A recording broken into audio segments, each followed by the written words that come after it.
أنا وحنكون سلام يا سلامة الإسلام السلام عليكم ورحمة الله وبركاته. سلام كبعدي runtii waxa weeye maalin aad qaranka ugu muhiima afreelaatan guuradii ciidanka ilaalada xeebaha annagu gaar ahaan ka deked ahaan waxaanu leenahay wada shaqayn buuxda maadaama ciidanka ilaalada xeebuhu uu yahay halbowlaha ciidamada qaranka ka mid ah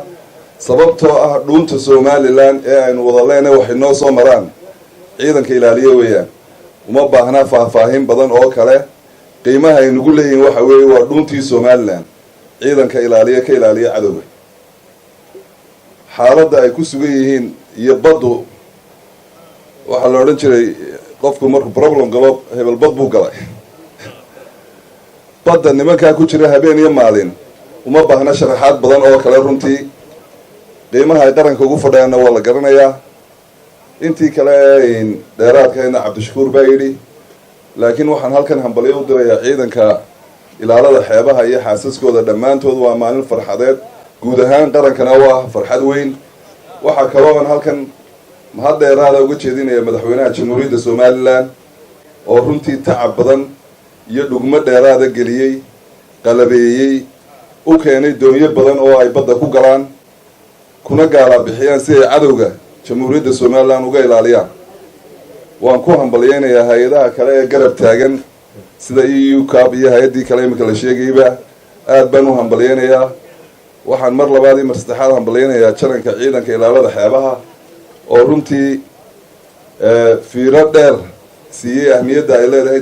dekeda Jamhuuriyadda Somaliland oo ah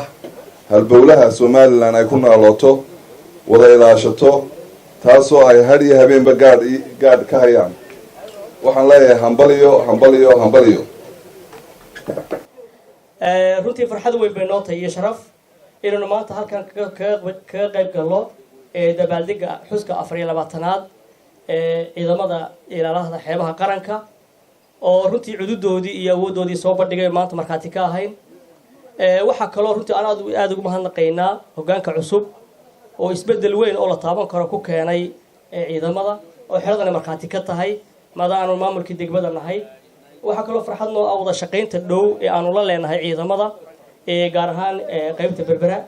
oo aanu qayb weyn ka qaadano wada shaqayntooda qurxinta xerada dhiraynta ka qayb qaadashada dhismaha iyo barnaamijka iyo hagaajinta dhammaanteen qaranka oo dhan guud ahaan farxad bay noo tahay